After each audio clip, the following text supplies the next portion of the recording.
जीवन उनका नहीं युधिष्ठिर जो उनसे डरते हैं।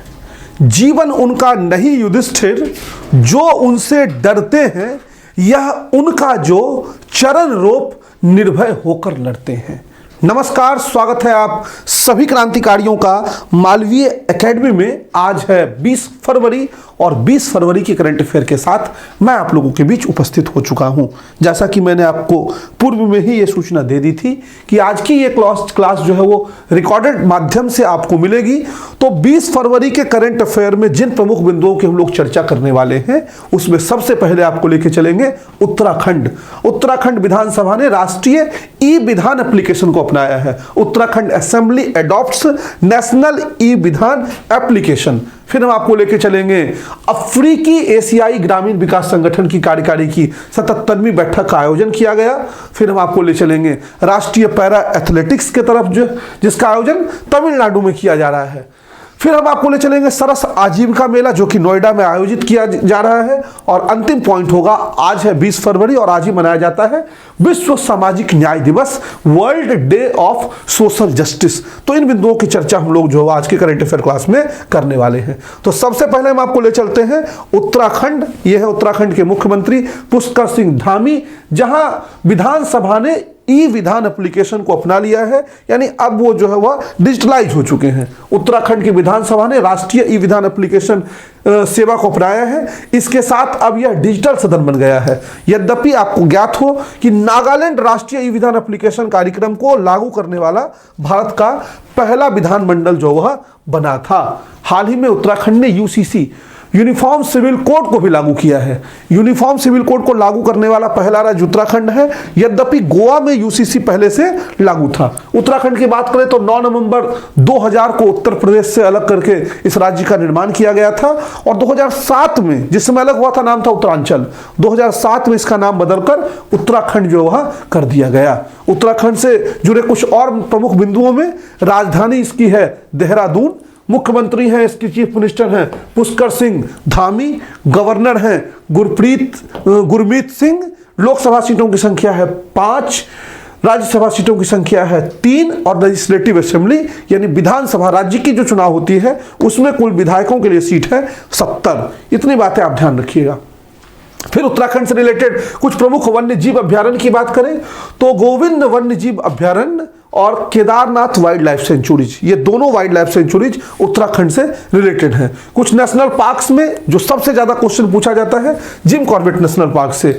जिम कॉर्बेट नेशनल पार्क का संबंध उत्तराखंड से है। राजाजी राष्ट्रीय उद्यान, नंदा देवी राष्ट्रीय उद्यान, गंगोत्री राष्ट्रीय उद्यान, ये सब जो है उत्तराखंड से रिलेटेड है। और फूलों की घाटी भी उत्तराखंड में ही अवस्थित है। तो फूलों की घाटी राष्ट्रीय उद्यान एक नेशनल पार्क भी है।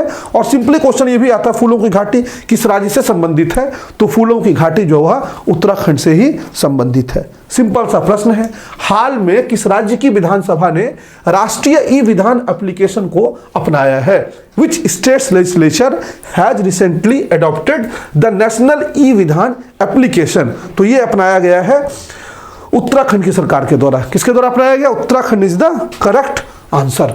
दूसरे बिंदु की ओर चलते हैं। दूसरा बिंदु है अफ्रीकी एशियाई ग्रामीण विकास संगठन की कार्यकारी की 77वीं बैठक का जो है वो आयोजन किया गया। भारत की ओर से इस बैठक का नेतृत्व केंद्रीय ग्रामीण विकास मंत्री श्री शिवराज सिंह चौहान के द्वारा किया गया। बैठक कहाँ किया जा रहा है? नई दिल्ली में किया जा रहा है। चूंकि इस संगठन का मुख्यालय भी भारत में है, इसलिए बैठक इंपॉर्टेंट है।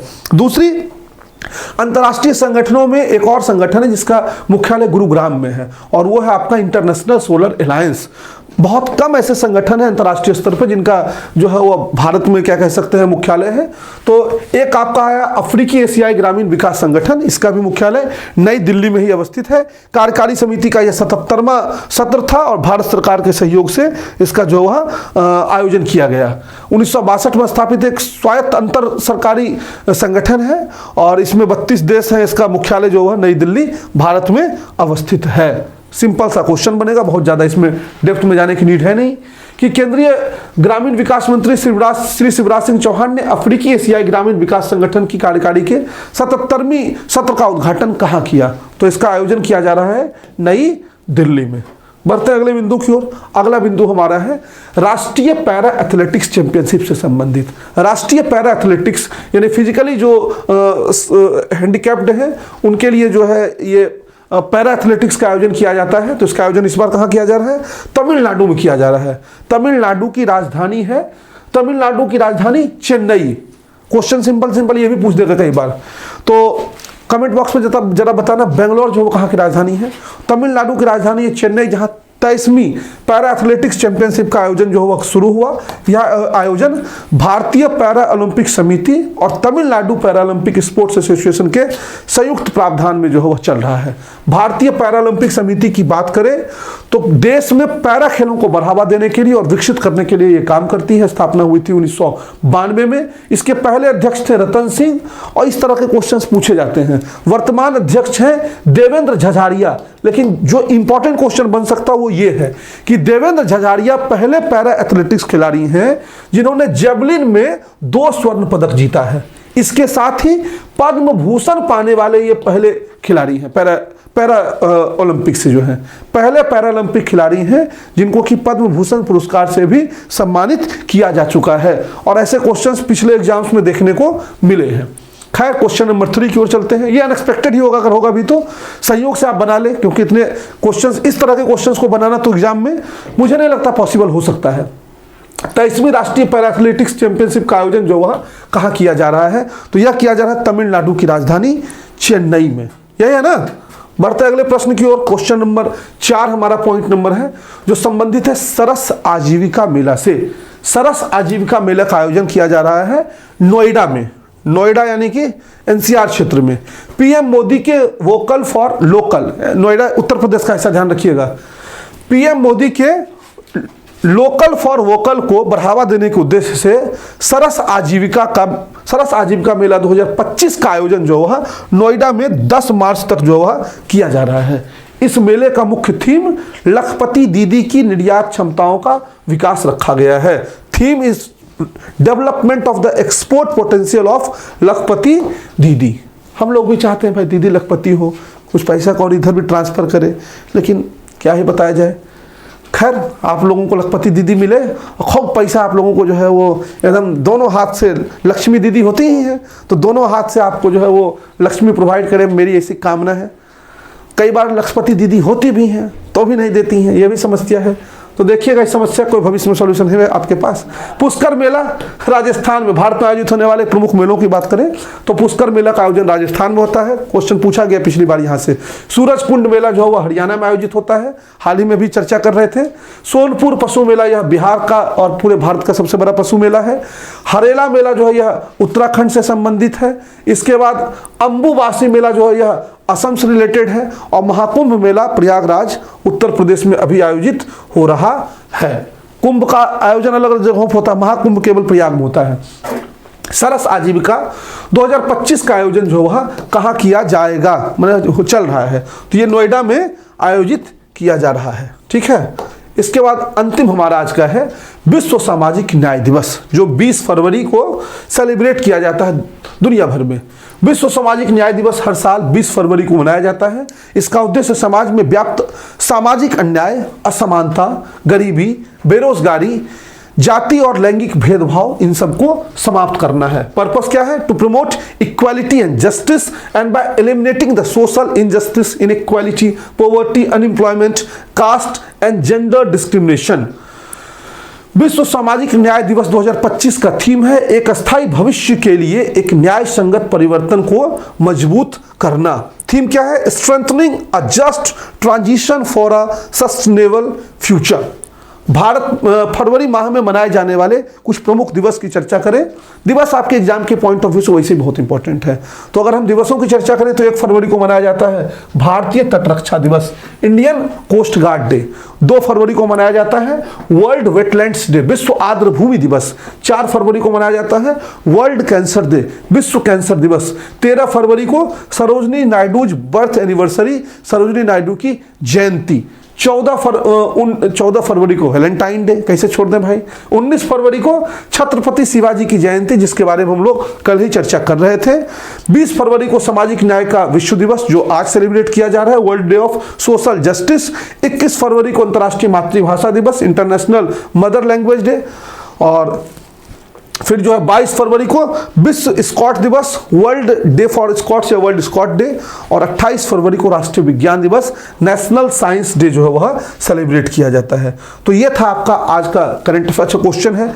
विश्व सामाजिक न्याय दिवस जो वह कब मनाया जाता है, तो ये मनाया जाता है 20 फरवरी को। ठीक है, तो ये था आपका आज का करंट अफेयर। अब करंट अफेयर के बाद हम चलेंगे स्टैटिक जीके की दुनिया में। तो स्टैटिक जीके में आज का जो अपना पॉइंट है वह है प्रमुख राजवंश और उसके संस्थापक। ठीक है, तो पहला राजवंश जो है हमारा वह है हर्यंक डायनेस्टी। हर्यंक डायनेस्टी का स्थापना बिंबसार के द्वारा की गई थी। किसके द्वारा की गई थी? बिंबसार के द्वारा। और इस वंश में एक और शासक आया जिसका नाम है अजातशत्रु। क्या नाम है? अजातशत्रु। अजातशत्रु के समय जो है वह फर्स्ट बौद्ध काउंसिल का आयोजन हुआ था। फर्स्ट बौद्ध काउंसिल, ठीक है, याद रखिएगा। फर्स्ट बौद्ध काउंसिल का आयोजन जो हुआ था, कहाँ हुआ था? तो ये हुआ था राजगृह में। राजगृह में आयोजित हुआ था।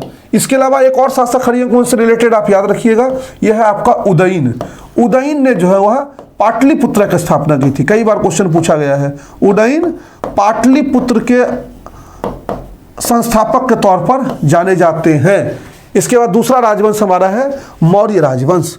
मौर्य राजवंश के संस्थापक माने जाते हैं चंद्रगुप्त मौर्य। कौन माने जाते हैं? चंद्रगुप्त मौर्य। और चंद्रगुप्त मौर्य के प्रधानमंत्री थे, इनके प्रधानमंत्री चाणक्य थे। कौन थे? चाणक्य। चाणक्य ने एक पुस्तक लिखी। चाणक्य ने जो है वो एक पुस्तक लिखी, चाणक्य। ठीक, चाणक्य या कौटिल्य या विष्णुगुप्त एक ही है। इनकी पुस्तक का नाम है अर्थशास्त्र। क्या है? अर्थशास्त्र। और इनके शासनकाल में एक मेगास्थनीज नाम का जो है वह यूनानी आया था। इन्होंने किताब लिखी जिसका नाम है इंडिका। मेगास्थनीज की किताब का नाम क्या है? मेगास्थनीज की किताब का नाम है इंडिका। ठीक है, इंडिका याद रखना, इंडिका। इसके बाद आगे चले तो आता शुंग वंश। शुंग वंश की स्थापना किया था पुष्यमित्र शुंग ने, और इनके दरबार में रहते थे पतंजलि। कौन रहते थे? पतंजलि। पतंजलि ने महाभाष्य नामक पुस्तक की रचना की थी। पतंजलि जो कि पुष्यमित्र शुंग के दरबार में रहते थे, इन्होंने महाभाष्य नामक पुस्तक की जो वह रचना की थी। पुष्यमित्र शुंग 2 अश्वमेध यज्ञ का आयोजन किया था और दोनों का नेतृत्व पतंजलि के द्वारा जो है किया गया था। सातवाहन वंश का संस्थापक माना जाता है शिमुक। गौतमीपुत्र सातकर्णी जो है वह इसके प्रमुख शासक थे। और सातवाहनों का जो समाज था वो मातृसत्तात्मक था। सातवाहनों का जो समाज था वो क्या था? मातृसत्तात्मक समाज था। ठीक है, मातृसत्तात्मक, मैट्रियार्कल सोसाइटी था। इसके बाद आता है गुप्त वंश। गुप्त वंश की स्थापना जो हुआ श्री गुप्त के द्वारा की गई थी, और इसमें समुद्रगुप्त का नाम आपको याद रखना चाहिए। समुद्रगुप्त को V.A. स्मिथ ने V.A. स्मिथ ने भारत का नेपोलियन कहा था। भारत का नेपोलियन जो है वह कह के पुकारा था। और इनका प्रयाग प्रशस्ति हरिसेन के द्वारा लिखा गया था। प्रयाग प्रशस्ति जो है वह हरिसेन के द्वारा लिखी गई है, जो कि समुद्रगुप्त से संबंधित है और वो गुप्त वंश से संबंधित है। फिर आते हैं पुष्यभूति राजवंश। पुष्यभूति राजवंश में ही जो है वह हर्षवर्धन का हमको जिक्र मिलता है। हर्षवर्धन का जिक्र मिलता है, जिनको कि शिलादित्य के नाम से जाना जाता था। शिलादित्य के नाम से भी जो वह जाना जाता था। फिर है गढ़वाल राजवंश, जिसके संस्थापक चंद्रदेव को माना जाता है। पल्लव राजवंश दक्षिण भारत से संबंधित सिंह विष्णु संस्थापक है। चोल वंश, विजयालय चोल जो है इसके संस्थापक है और लंबा इतिहास रहा चोल वंश का जो है। राष्ट्रकूट राजवंश, दंती दुर्ग इसके संस्थापक, और ये पहला राजवंश था जो उत्तर से दक्षिण से उत्तर की ओर हमला करने के लिए आया। गुलाम राजवंश, कुतुबुद्दीन ऐबक इसके संस्थापक माने जाते हैं, और ऐबक ने ही कुतुब मीनार के निर्माण की जो है आधारशिला रखी और इल्तुतमिश ने इसको पूरा किया था। ठीक है। खिलजी राजवंश, जलालुद्दीन खिलजी माना जाता है, कैकुबाद और क्यूमर्स की हत्या करके ये बना, और जलालुद्दीन खिलजी की हत्या इसके भतीजे अलाउद्दीन खिलजी ने जो वह कर दी थी, वो उसका दामाद भी था। तुगलक वंश, गयासुद्दीन तुगलक ने इसकी स्थापना की।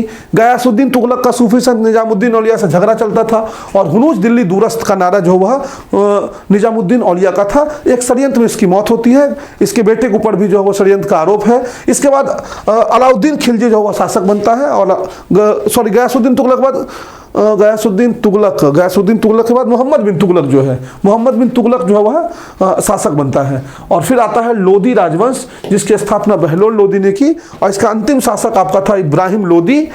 बीच में सैयद आया, सैयद की स्थापना जो वो खिजर खां ने की थी, और इब्राहिम लोदी के बाद जो वह मुगल राजवंश की शुरुआत हो जाती है। ये आपका था स्ट्रैटेजी के आज का। इसके बाद हम पीवाईपी सीरीज की तरफ चलें तो पीवाईपी देखो अभी पढ़ा ही रहे थे।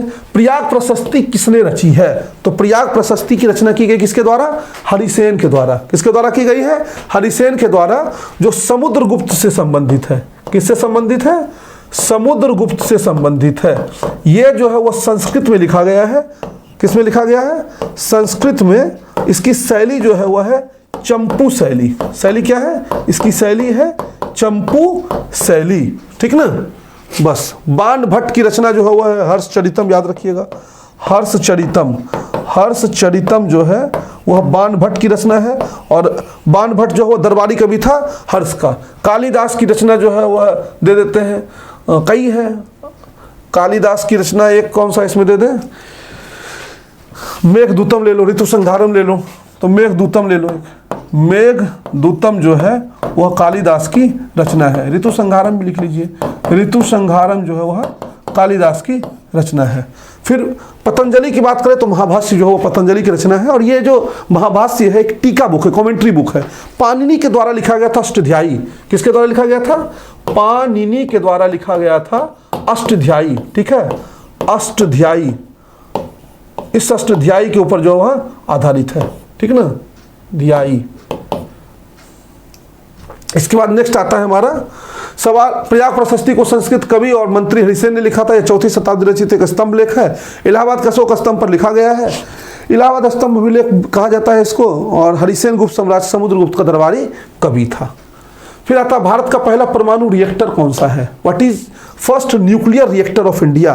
तो भारत का पहला परमाणु रिएक्टर अप्सरा है, और ये आपके प्रीवियस ईयर क्वेश्चन में भी जो वह पूछा गया है।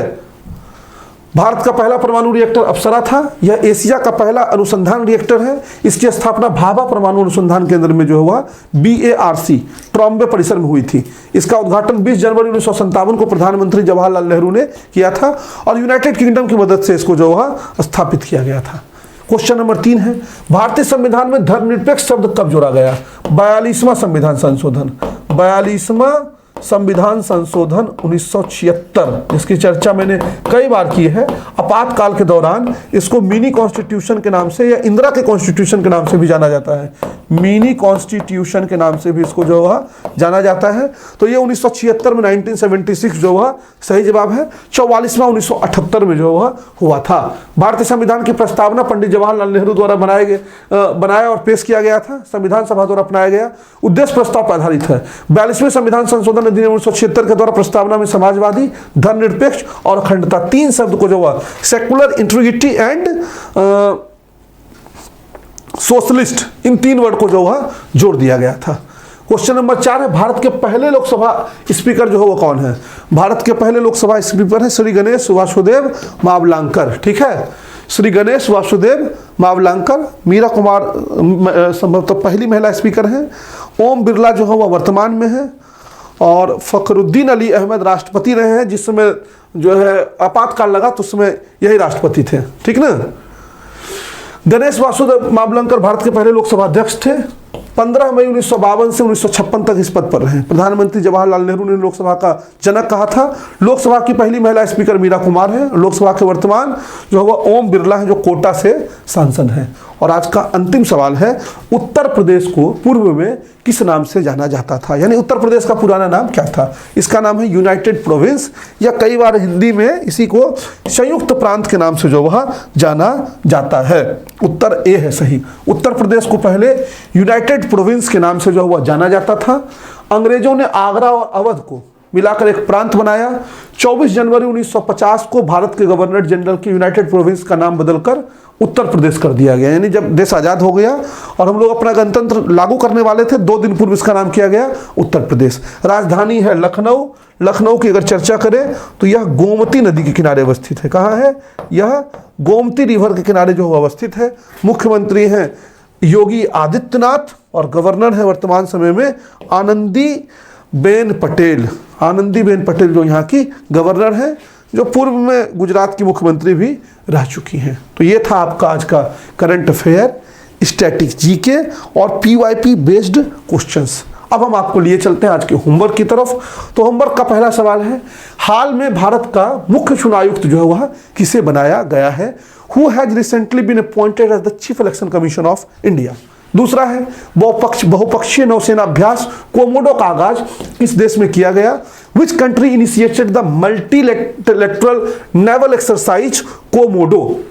छत्रपति शिवाजी महाराज की जयंती कब मनाई जाती है? When is Chhatrapati Shivaji Maharaj Jayanti celebrated. फिर है, महात्मा बुद्ध के पिता का नाम क्या था? What was the name of Mahatma Buddha's father. और अंतिम सवाल है कि 2011 की जनगणना के अनुसार सर्वाधिक लिंगानुपात वाला राज्य कौन सा है? According to the 2011 census which state has the highest sex ratio. इन सभी प्रश्नों का उत्तर आपको देना है कमेंट बॉक्स में, और फिर हमारी और आपकी मुलाकात जो वह होगी अगले क्लास में। तो फिर मिलते हैं नेक्स्ट क्लास में। तब तक मस्त रहिए, स्वस्थ रहिए, अच्छे कार्य में व्यस्त रहिए। Keep smiling, have a nice day, love you all, thank you very much.